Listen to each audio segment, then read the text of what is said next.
अपने जमाने के मशहूर अभिनेता जो अपने डांस के साथ साथ अपने अलग स्टाइल के लिए भी जाने जाते हैं, जिन्हें स्क्रीन पर देखकर हसीनाओं का दिल भी जोर जोर से धड़कने लगता था।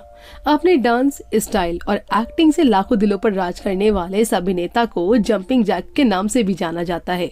जितेंद्र के पिता का नाम अमरनाथ कपूर है, जो आर्टिफिशियल ज्वेलरी का बिजनेस करते थे, जबकि उनकी मां का नाम कृष्णा कपूर है, जो एक गृहिणी थी। जितेंद्र की पत्नी का नाम शोभा कपूर है, जो एक फिल्म प्रोड्यूसर है। जितेंद्र के बेटे का नाम तुषार कपूर है, जिनकी गिनती बॉलीवुड के पॉपुलर एक्टर में की जाती है। टीवी क्वीन के नाम से famous TV serial producer Ekta Kapoor Jitendra देवी की बेटी है। बॉलीवुड एक्टर जितेंद्र ने अपनी स्कूली शिक्षा मुंबई के सेंट स्टेबियन गोयन हाई स्कूल से पूरी की है, जहां बॉलीवुड के पहले सुपरस्टार राजेश खन्ना भी उनके साथ पढ़ा करते थे और स्कूल के दिनों में दोनों बहुत अच्छे दोस्त भी थे। उसके बाद जितेंद्र ने आगे की पढ़ाई सिद्धार्थ कॉलेज मुंबई से केसी कॉलेज मुंबई से पूरी की। जितेंद्र के पिता और चाचा फिल्मों में नकली ज्वेलरी की सप्लाई करने का काम करते थे। इस वजह से जितेंद्र का अपने पिता के साथ फिल्मों के सेट पर आना जाना लगा रहता था। एक दिन अचानक उनके पिता की मौत हो गई और परिवार की सारी जिम्मेदारियां उनके ऊपर आ गईं। जितेंद्र का फिल्मों में काफी दिलचस्पी थी और हमेशा एक्टर बनने का ही सपना देखा करते थे। एक दिन उन्होंने अपने चाचा से कहा कि वो डायरेक्टर वी शांताराम से मिलवा दें। वी शांताराम उस दौर के बड़े डायरेक्टर हुआ करते थे। किसी तरह उनकी वी शांताराम से मुलाकात हुई, लेकिन उन्होंने जितेंद्र को रिजेक्ट कर दिया। लेकिन जितेंद्र ने हार नहीं मानी और वो फिल्मों के सेट पर ही काम करने लगे, जिसके लिए उन्हें महीने के 100 रुपए मिलते थे।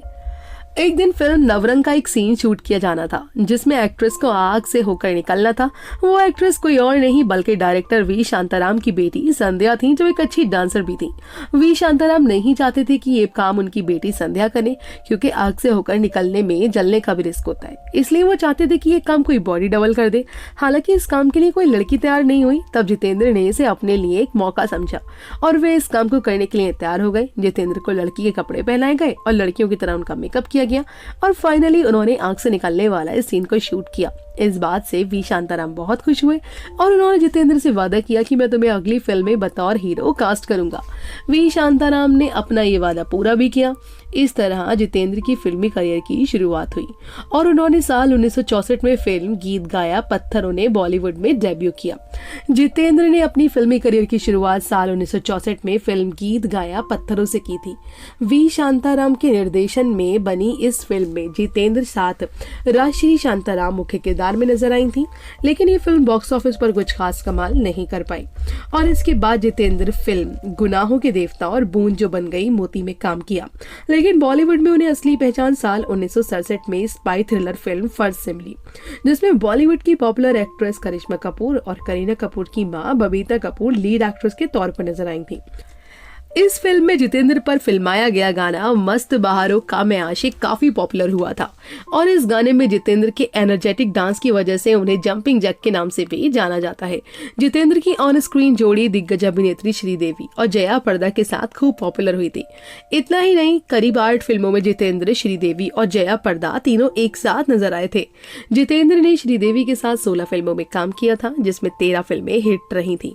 साल 1983 में रिलीज हुई फिल्म हिम्मत वाला उनकी सबसे सफल फिल्म थी। इसके बाद दोनों ने कई हिट फिल्मों में काम किया, जैसे सुहागन, तोहफा, सोने पर सुहागा, औलाद, घर संसार, मवाली, बलिदान, जस्टिस चौधरी, आगर गोला, मकसद, जानी दोस्ती, मजाल, धर्म अधिकारी, अकलमंद, हिम्मत और मेहनत, सरफरोश और महागुरु। एक समय जितेंद्र और जया पर्दा की जोड़ी भी बॉलीवुड की पॉपुलर जोड़ी में से एक थी। जितेंद्र और जया पर्दा ने 24 फिल्मों में साथ काम किया, जिसमें 15 फिल्में हिट रहीं। दोनों की कुछ पॉपुलर फिल्में स्वर्ग से सुंदर, तोहफा, औलाद, सौतन की बेटी, थानेदार, पाताल भैरवी, लोक परलोक, मवाली, ऐसा प्यार कहाँ, सिंहासन, चौराहा, मकसद, होशियार, माँ, संजोग, खलनायिका, मजबूर, मजाल, हैसियत, सपनों का मंदिर, मेरा साथी, पापी देवता, लव कुश सिंदूर, न्याय अन्याय, हकीकत, तकरार और सोने की लंका। जितेंद्र ने अपने फिल्मी करियर के दौरान करीब 200 से फिल्मों में काम किया, जिनमें उनकी 100 फिल्में ज्यादा फिल्में हिट रही थी। इस दौरान श्रीदेवी, जया पर्दा, हेमा मालिनी, रेखा, रीना रॉय, नीतू सिंह, मौसमी चटर्जी जैसी हर बड़ी एक्ट्रेस के साथ उनकी जोड़ी खूब सराहना हुई थी। वो इंडियन फिल्म इंडस्ट्री के इकलौते ऐसे एक्टर हैं जिन्होंने 80 से ज्यादा रीमेक फिल्मों में काम किया है। वो उस समय इस तरह की फिल्मों में काम किया जब दर्शकों में रीमेक का कोई क्रेज नहीं होता था। अपने फिल्मी करियर के दौरान जितेंद्र जितेंद्र ने जितेंद्र बायोग्राफी इन हिंदी ने हर तरफ के किरदार को बहुत ही संजीदगी के साथ निभाया। लेकिन शायद ही आप इस बात पर यकीन करेंगे कि कई हिट फिल्में देने के बाद भी जितेंद्र को कभी उनकी एक्टिंग के लिए कोई अवार्ड नहीं मिला। इस बात पर यकीन कर पाना बहुत मुश्किल है कि जिस अभिनेता ने अपने करियर की कई लाइफ टाइम अचीवमेंट अवार्ड जीते, उन्हें कभी उनकी एक्टिंग के लिए अवार्ड नहीं मिला।